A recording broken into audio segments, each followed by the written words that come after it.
wabarakatuh. Alhamdulillahirrabbilalamin. Wa bihi nasta'in wa ala muhammadin wassalatu wassalamu ala sayyidina wa ala alihi wa sahbihi rasulillah. Puji syukur atas kehadiran Allah Subhanahu wa taala yang telah melimpahkan rahmat dan hidayahnya sehingga pada hari ini kita masih diberi kesehatan untuk menjalankan ibadah puasa. Salawat beserta salam tidak lupa pula kita kirimkan kepada junjungan kita yaitu Nabi Muhammad SAW. Semoga di yaumul akhir nanti kita bisa mendapatkan syafaat dari beliau. Hadirin yang dirahmati Allah Subhanahu wa taala, pada kesempatan kali ini kita akan membahas beberapa hal yang dapat membatalkan puasa.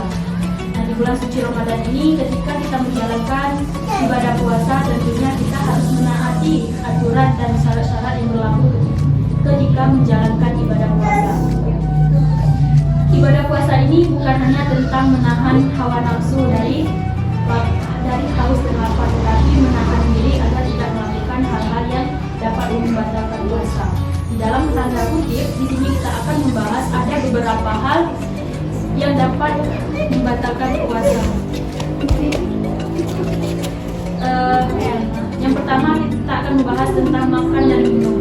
Orang yang melakukan makan dan minum dengan sengaja sudah pasti puasanya dianggap batal, karena orang yang sengaja melakukan perbuatan itu puasanya akan batal. Tetapi jika orang melakukannya tanpa disengaja atau karena lupa, maka puasanya bisa digantikan dengan hari lain. Yang kedua adalah hubungan intim antara suami dan istri.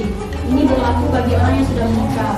Di bulan suci Ramadan, ketika suami istri melakukan hubungan badan, di sana dianggap puasanya batal karena melakukan hal yang tidak diinginkan ketika bulan puasa.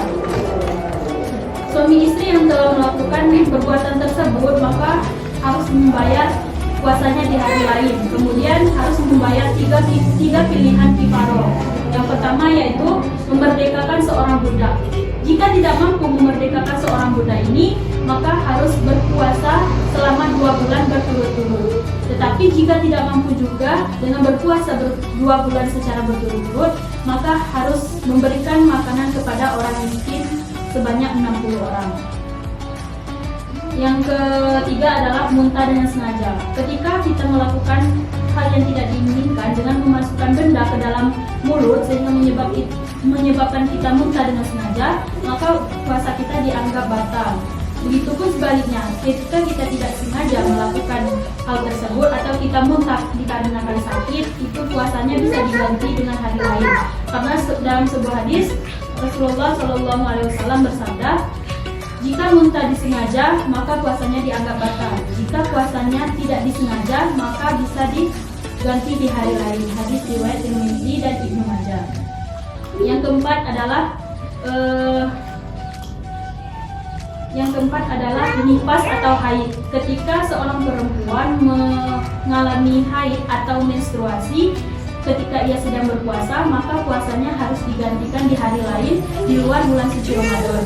Begitupun dengan nifas. Nifas adalah ketika seorang wanita melahirkan, kemudian ia mengeluarkan darah, maka puasanya dianggap batal dan harus digantikan dengan hari lain di luar bulan suci Ramadan. Dan yang terakhir adalah gila. Orang yang gila sudah pasti puasanya dianggap batal. Apalagi orang yang sedang berpuasa tiba-tiba ia menjadi gila, itu sudah pasti dianggap batal. Karena salah satu syarat sah dari puasa itu adalah berakal sehat. Jadi hadirin yang dirahmati Allah Subhanahu wa taala, sebenarnya banyak sekali hal-hal yang dapat membatalkan puasa ini. Tetapi pada kesempatan kali ini kita hanya membahas 5 terlebih dahulu. Nanti ketika ada kesempatan lain kita akan membahas lagi apa saja hal-hal yang bisa membatalkan puasa. Karena ini menjadi hal yang penting ketika kita melaksanakan ibadah puasa agar kita tahu apa saja yang dapat menyebabkan puasa kita itu batal.